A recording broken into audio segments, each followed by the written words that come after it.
Halo pemirsa, Anda menyaksikan NTV Interview bersama saya Desmona Chandra.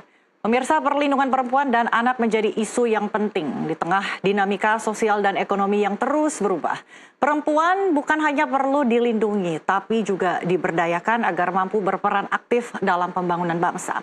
Namun tantangan masih besar, mulai dari kekerasan terhadap perempuan dan anak, kesenjangan akses pendidikan, hingga persoalan ekonomi yang mempengaruhi kesejahteraan keluarga. Untuk membahas kondisi terkini dan arah kebijakan ke depannya, sudah hadir bersama kami Menteri Pemberdayaan Perempuan dan Perlindungan Anak Republik Indonesia, Ibu Arifatul Khoiri Fauzi. Tapi sebelum memulai dialog, keluarga besar NTV mengucapkan duka cita yang mendalam atas insiden yang terjadi di Ponpes Al-Khouzini yang korbannya mayoritas adalah anak-anak. Dan kabar yang kami dengar, salah satunya ada yang merupakan kerabat dari Ibu Menteri PPPA yang juga turut menjadi korban. Saya sapa dulu Ibu Menteri yang sudah ada di Nusantara TV. Terima kasih Ibu Menteri sudah hadir. Padahal beberapa hari lalu masih di Sidoarjo ya Bu ya, mengunjungi korban ambruknya Ponpes Al-Khouzini. Apa kabar anak-anak, adik-adik kita yang ada di sana yang mengalami musibah Bu? Iya, ada beberapa yang memang akhirnya menghadap yang kuasa, tetapi ada beberapa juga yang masih di rumah sakit.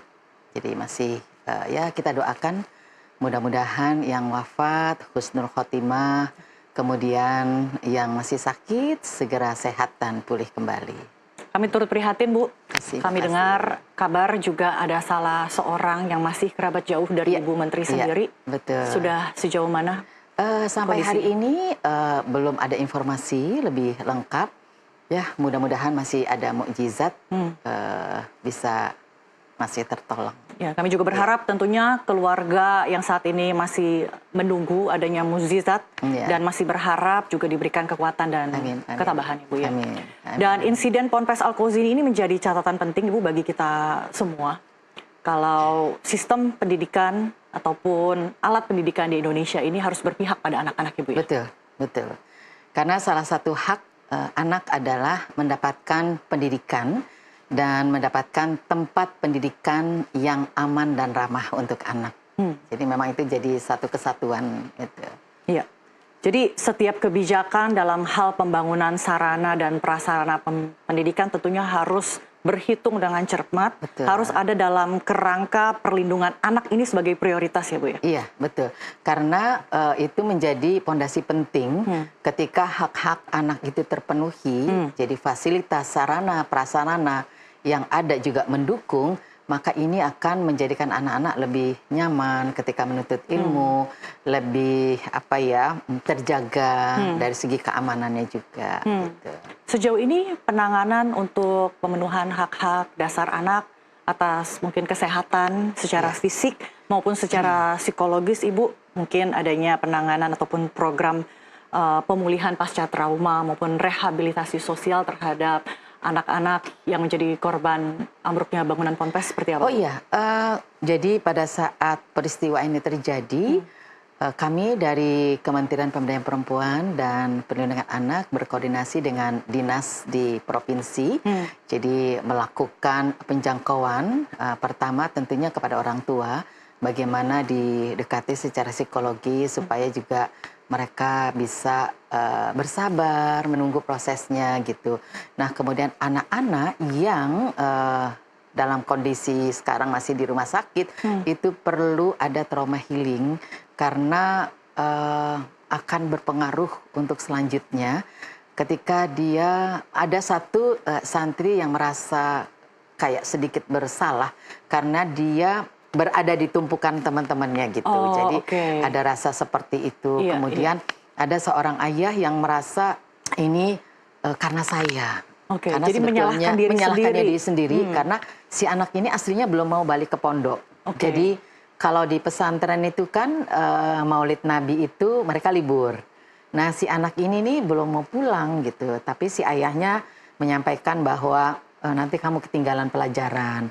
Akhirnya hari Sabtu itu diantarkan orang tuanya dan hari Senin kejadian. Jadi kami mencoba menguatkan, Bapak jangan merasa menyalahkan diri sendiri, karena sebetulnya Bapak adalah Bapak yang baik, karena tidak ingin anaknya tertinggal pelajaran gitu. Iya, tapi saya merasa bahwa gara-gara enggak, Bapak tetap orang tua yang baik. Dilihat dari sudut bagaimana Bapak supaya anak ini tidak tertinggal pelajaran. Bukan Bapak menyerahkan anak untuk peristiwa itu kurang tepat, saya bilang gitu. Dan jadi, tidak akan ada yang tahu kapan musibah itu betul, terjadi kan. Betul, alhamdulillah. Terus akhirnya si ayah kan ya, saya ikhlas tapi saya berharap tetap ada mukjizat. Ya kita bisa memahamilah sebagai orang tua. Saya juga cucu ponaan ya, ini yang menjadi korban. Mudah-mudahan ya saya aja yang bukan orang tuanya langsung tetap berharap ada mukjizat untuk keluarga kami gitu. Tapi ya tetap kita pasrahkan kepada yang kuasa. Berarti korbannya tidak hanya saja menderita secara fisik ya, tapi secara mental, psikologis dan trauma. Apalagi juga ada korban yang mungkin harus kehilangan salah satu bagian tubuhnya, ya anak-anak lagi ya Bu ya. Kalau saya lihat itu bagaimana cara penanganannya Bu? Jadi saya kemarin ketemu dengan salah satu korban yang akan diamputasi karena memang dari lutut ke bawah itu sudah tidak bisa dipertahankan. Saya bertemu dengan orang tuanya yang belum siap bahwa anaknya harus kehilangan salah satu kakinya gitu. Anak laki-laki, bagaimana nanti ke depannya pasti mikirnya panjang. Cuman saya sampaikan Ibu Bapak bahwa dokter lebih tahu mana yang terbaik untuk anak. Kalau ini didiamkan, ini bisa kemana-mana. Tapi kalau secara lebih cepat dieksekusi, itu mungkin lebih baik untuk si anak ya. Dengan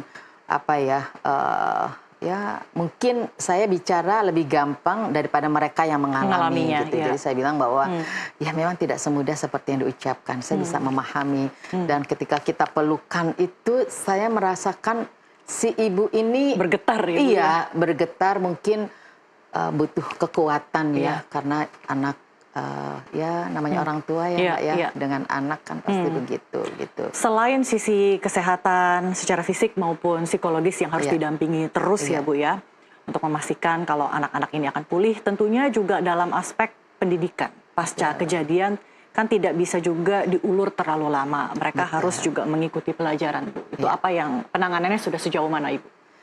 Kalau untuk yang pendidikan ini saya belum ikut terlalu jauh, tapi yang prioritas adalah bagaimana anak-anak ini sehat dulu, kemudian pendampingan secara psikologis gitu. Kalau untuk pendidikan lebih lanjutnya, saya kira banyak alternatif gitu ya. Kalau mereka belum bisa ke pondoknya, mungkin bisa belajar secara online terlebih dahulu gitu. Jadi prioritas kita adalah bagaimana nih anak-anak sehat secara fisiknya dan sehat secara psikologisnya, karena itu traumanya agak lumayan. Harus disembuhkan dulu secara fisik dan mental ya, itu menjadi pondasi yang kuat sebelum mereka nantinya melanjutkan aktivitas mereka selanjutnya. Seperti apa kerjasama mungkin lintas lembaga dengan pemerintah daerah mungkin? Kami melihat Provinsi Jawa Timur ini luar biasa, memberikan layanan yang luar biasa. Saya bertemu dengan beberapa orang tua santri yang berada di situ, semua menyampaikan bahwa kami tidak kekurangan apapun di sini, malah berlebih-lebih layanan, sapaan, apalagi ibu gubernur ya, pagi datang, siang datang, sore datang, malam juga datang sebagai bentuk support ya, terus kemudian memberikan semangat dan motivasi kepada orang tua untuk tetap bisa bersabar gitu ya, dan berdoa gitu. Untuk fasilitas lainnya bahkan kami melihat ada satu kamar yang diperuntukkan untuk anak-anak. Jadi orang tua yang anak-anaknya masih usia balita itu kan nggak bisa ditinggal, jadi dibawa. Jadi di situ ada ruangannya. Ruang khusus ya. Iya, jadi saya melihat Jawa Timur sangat komprehensif ya, total untuk memberikan sapaan dan layanan yang terbaik. Baik, tentunya dari Kementerian Pemberdayaan Perempuan dan Perlindungan Anak punya banyak sekali program dan juga fasilitas ya yang dibuat untuk memastikan perlindungan terhadap perempuan dan anak. Apa-apa saja kita akan bahas di segmen berikutnya Ibu. Pemirsa tetaplah di tempat Anda, kami akan segera kembali.